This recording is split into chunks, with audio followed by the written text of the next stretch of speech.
días, Gemma. Gracias por visitar el Instituto Cervantes de Praga, gracias por visitar la Biblioteca Carlos Fuentes y sobre todo muchas gracias por querer participar en estas charlas que hacemos de, en tu caso, bibliotecaria por un día.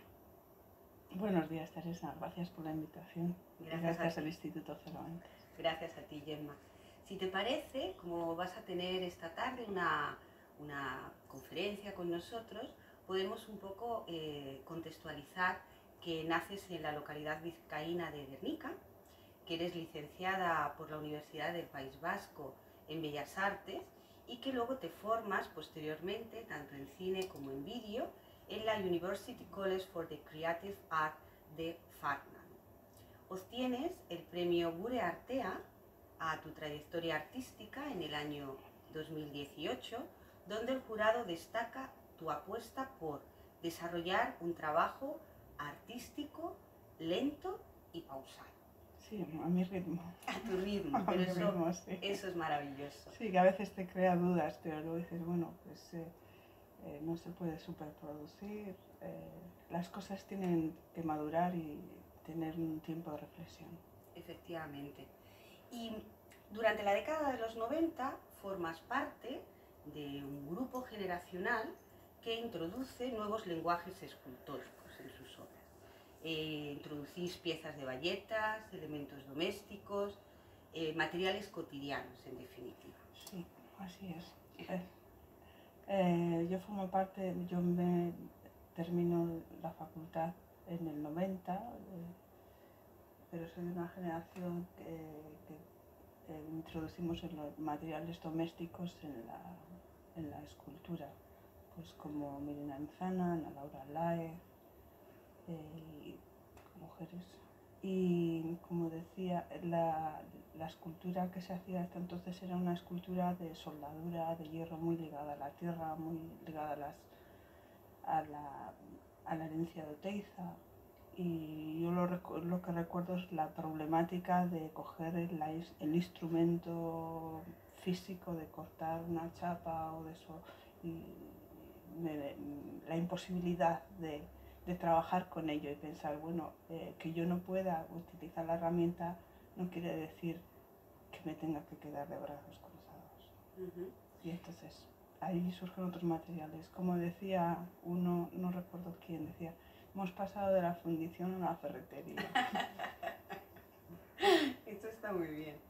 Pero sobre todo en nuestra charla lo que queremos es también hablar un poco de esa literatura, de ese cine que te haya podido influir. Y hay también una autora, que es Carmen Laforet, que de algún modo, ¿no?, introduce una pequeña renovación o gran renovación en la prosa de la época. Y es famosa, entre muchas otras obras, por Nada. Sí. ¿Qué influye? ¿Qué apuesta tiene Nada en tu desarrollo? Pues Nada, yo no recuerdo el primer libro que leí, la primera novela, pero una de las primeras es Nada, de Carmen Laforet. Y siempre he tenido el recuerdo de querer encontrar libros, porque crecí en un momento en el que la biblioteca no estaba cerrada, lo cual era un problema, porque era como esperar, era capaz de esperar y bueno, esperé hasta los 20 y pico, para mí ya es mucho, otros me dicen que no, y empecé a leer pues una de las primeras novelas que he leído, y lo que me llamó la atención es que comparando con otras lecturas obligadas que teníamos en el instituto, yo creo que esto fue como en los 80 o así, reconocía a los personajes, reconocía la vida cotidiana que cuenta, y decía, es que es como si hubiésemos vivido lo mismo, y le ponía nombres a los personajes, porque a la mayoría, porque decía, ya sé quién es. sí, es que es muy cercano todo. Entonces es como me enganché posiblemente como me enganché a leer, ¿no? El poder decir, representa algo que sé de lo que está hablando, no sé de literatura, pero de alguna manera me está llegando. Qué estupendo, además me gusta mucho eso de que la importancia de las bibliotecas, ¿verdad? Sí. La importancia de que las bibliotecas tengan esa función pública, ¿no? Sí. De poder ofertar y hacer llegar llegar. la literatura a todos aquellos que lo deseen, ¿no? Si te parece, ya que nos hemos introducido en el ámbito literario, que es el objetivo de nuestra charla, vamos a intentar hablar de literatura a través de tu obra, que es un poco lo que puede ser también interesante para nuestros usuarios y lectores, ¿no?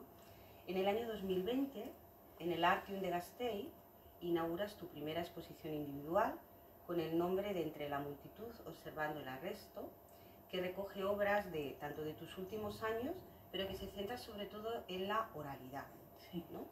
Y también introduces piezas de los años 90. Y algunas relacionadas con textos como Meanwhile Rapture del 2012 en forma de pancartas, una en concreto Something Smells Like Denmark, que hace referencia al Hamlet de William Shakespeare. Sí, hay varias cosas. Cuando la comisaria Beatriz Herrade, directora del museo y a la vez comisaria de la exposición junto con Arakis, comisaría feminista, me llaman para hacer la exposición, proponen el tema de la oralidad y entonces yo digo que me pareció estupendo. Entonces les dije que sí y en base a eso construimos toda lo que es la exposición, que el título viene de uno de los cameos de Alfred Hitchcock, que según Truffaut todas las películas van sobre lo mismo, ¿no? El hombre inocente perseguido por la ley. Y yo creo que esa idea de ese cuerpo que se intenta normativizar, pero que no, me parecía muy interesante. Y luego, volviendo, primero hemos hablado de Hamlet y también me has mencionado, perdona que me he perdido un poco. Sí, hablábamos un poco de William Shakespeare en genérico, sí, ¿no? Y de Clarice Lispector. Sí, hablábamos un poco de toda esa idea que del uso de las pancartas. De las pancartas, de la oralidad. Estuve recordando el otro día que creo que el primer apunte de oralidad es un dibujo que hice, una pancarta en las que se ven unos lápices así como muy naif dibujados en círculo, en el que se puede leer un texto que los lápices están en huelga de dibujo. Qué bueno, ¿no? Y la parte de atrás pone para que conste el día tal en Artelecu en septiembre, creo que septiembre del 93, algo así como ante notario, ¿no? Aunque no había notario. y yo creo que ese es el principio del texto, de la oralidad. Es un dibujo que lo tengo mucho cariño, un papel muy malo. Y creo que de alguna manera refleja el que muchas veces veía que algunos comisarios, algunas personas veían la obra siempre desde el punto de vista de lo frágil, de lo sensible, de la naturaleza. Y yo pensé, pues no, eso es algo que tienes tú y que proyectas sobre las cosas, igual que yo proyecto otras cosas que no están. Eso es algo así. Pero no nos cuestionamos eso, ¿no? Y entonces empecé a pensar que a pesar de mi timidez tenía que empezar a hablar, porque si no hablaba los discursos iban por derroteros que no reflejaban, no representaban lo que a mí, las preocupaciones que yo tenía, ¿no? Y además la oralidad tiene mucho que ver con la literatura también, sí, ¿no? Sí, por lo que comentabas, claro. También, y la pancarta de la pancarta del dibujo a la pancarta de algo huele a podrido en Dinamarca, que retiró el podrido de la frase. Fue un momento en el que estábamos en plena crisis y la gente estaba perdiendo sus casas y de repente veías que una persona se había... Sí, que era una situación un poco complicada. Una situación complicada y entonces pues dices, es que está todo como está. Otra de las piezas que conforman dicha exposición, la del 2020, es Macabea, la rutina diaria de la oficina, que también está un poco inspirada en la obra de A Hora da Estrela, publicada en el 77 y cuya autora es Clarice Lispector, que es una escritora brasileña. Sí, La Hora de la Estrella, que según según algunas personas es como la versión de Clarice de Kafka, ¿no? De la metamorfosis. Me gustó mucho. No, es que a veces mezclo cosas porque tengo tendencia a mezclar cosas. Y hay dos novelas. Sí, Macabea, la rutina diaria de la oficina, viene de La hora de la estrella, pero es que ahora mismo me estoy liando. Bueno, retomo Macabea. Me gustó mucho porque el personaje no es consciente de lo miserable que es. Entonces este personaje a mí me recordaba mucho a otro de la novela de Flaubert, la educación sentimental. Y como hay una empleada que le tratan mal, pero como viene de un pasado muy difícil, pues dice, pues ni tan mal. Ni tan mal me tratan. Ni tan mal. Y entonces pues no es consciente sí es consciente, pero ya tiene una actitud como diciendo, bueno, pues no soy tan miserable, ¿no? Y en Macabea pasa un poco lo mismo. Entonces me gustó tanto el personaje de Clarice Lispector que dije, pues le voy a hacer un regalo. Y dije, voy a hacer un proyecto que se base en este personaje y lo que voy a hacer es regalarle un hogar. Luego el proyecto fue por otros derroteros, porque hice una residencia en Berlín. Y cuando llegué allí me encontré, estuve los primeros días en la parte este de la ciudad y el día que salí a la mañana a pasear me encontré con la avenida Karl Marx. Y entonces dije, claro, tú has venido pensando en la Bauhaus y te has encontrado con la Stasi. Y ahí empecé a poner el contexto a mi Macabea personal. También en esta estructura de obras hay otras dos, por ejemplo una que es la de On Previous War, sí, que está un poco basada o utilizas una cita de la obra del Vellocino de Oro de Robert Graves del año 1944, donde indicas que los pastores no supieron descifrar el dibujo, aterrados, abandonaron sus pastos convencidos de que pesaba sobre ellos una maldición. Una maldición, sí. Esas series son 30 dibujos que están escritos, son todo textos. Y retomando lo que decía antes, que muchas veces la gente me decía la naturaleza, lo frágil y tal, llegó un momento en que decidí que tenía que contar cada pieza de qué era o sobre qué yo estaba pensando, trabajando en ese momento.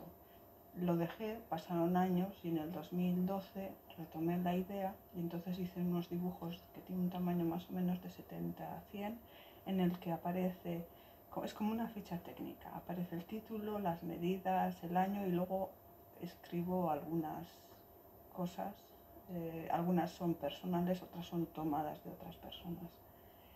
Y luego algunos encabezados los he borrado porque al final es un dibujo. Y es una serie de 30 y en uno de ellos pongo la cita de Robert Graves del Vellocino de Oro porque para mí explica muy bien lo que yo pienso que es el arte, ¿no? O sea, los argonautas bajan a descansar y pasado el tiempo hacen el más hábil dibujando, y Fito el focense hace un dibujo representándose a ellos mismos y dando las gracias con sus respectivos símbolos y de repente los pastores dicen, pero ¿qué es esto? ¡Qué miedo! Y abandonan sus propias tierras, ¿no? Y eso me parece una cita espectacular, esa me encanta. Qué guay. Vamos a hablar un poquito de cine para luego ya entrar en la última pregunta, ¿no? que está más relacionada con el mundo checo, ¿no? En la Capilla de la Arena, encargo realizado por Enrico Scognini a Giotto, que alberga varios frescos de Giotto, y la disposición de esa obra, que está compuesta por 32 dibujos, imita un poco una estructura de procesos, de denuncias, de querellas que hubo, sobre todo ante la figura del director Pier Paolo Pasolini. Como director. Sí, Yo creo que, mira, junto con Nada de Carmen Laforet, yo creo que Teorema es otra de las primeras cosas que leí de Pasolini. Y siempre estoy pendiente de leer más y ver más y buscar tiempo para ver más sus cosas. En una exposición que se realizó en el Museo San Telmo de San Sebastián sobre Pasolini, me llamó la atención un listado que había de todos los procesos y querellas por los que tenía que haber, por los que pasó, o una selección. Y entonces apunté la lista y digo, aquí tengo material maravilloso que no sé lo que voy a hacer, pero es estupendo porque algunas de las cosas es pues haber prestado el coche, el secuestro de una película y cosas así. En principio estaba ligado a otra obra, porque siempre acumulo muchísimo, luego voy restando. Y unos años más tarde, preparando unas notas sobre la capela de la Arena, leí pues que como Enrico Scrovegni se sentía fatal porque su padre había hecho dinero de prestamista, y entonces él se construye, supongo que su casa, no sé, su palacete, y aparte la capilla que invita a Giotto, el artista más avanzado de la época y ahora también un grande, a pintar los frescos de la capilla. Pero ¿qué hace Giotto? Mete un montón de humor y mete un montón de situaciones que son como irónicas, ¿no? Y además, por ejemplo, a la Virgen no le lleva a José, no le lleva a su marido, le lleva a un joven, ¿no? Y el marido está, o sea, tiene un gesto de enfado. Y luego cuando entras en la capilla tienes un pantocrátor, pero cuando te das la vuelta y te vas tienes otro. Y en los laterales del altar, en la parte de arriba, hay dos ángeles que están recogiendo el telón. Es muy interesante. Entonces, cuando tenía esto de la capilla, dije, pues aquí tengo Italia, además, Italia Pasolini, aquí tengo las querellas, los procesos, y dividí en dos partes. En un espacio, elegimos un espacio pequeño en el Artium de Vitoria para colocar las piezas, muy recogido, muy capilla, con las paredes del fondo negras, y en la parte superior, la parte más alta, hay un texto que varía muy poco, que es algo así que tras su muerte el poeta fue absuelto de todos estos procesos, más o menos, dice así. Y el otro dice tras su absolución.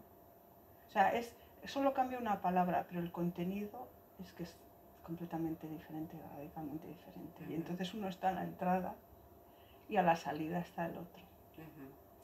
Y ya para terminar, La insoportable levedad del ser, sí, de Milán Kundera. Sí. Él tiene una frase que dice: el hombre nunca puede saber qué debe querer porque vive solo una vida y no tiene modo de compararla con sus vidas precedentes ni enmendarla en sus vidas posteriores. Mundo checo, literatura checa. Pues el libro de La insoportable levedad del ser también lo leí en los años 80. Y ahora que pienso, creo que después de leer Nada, es posterior de haber leído Nada, esa posibilidad de la levedad era como aire fresco. Sí. Muchísimas gracias, Gemma. De verdad, te lo agradezco muchísimo el haber compartido con nosotros estos pequeños minutos y estamos convencidos de que nuestros usuarios te lo agradecerán muchísimo. Muchísimas gracias a vosotras por esta invitación. Nos vemos pronto. Seguro que sí. Adiós. Gracias.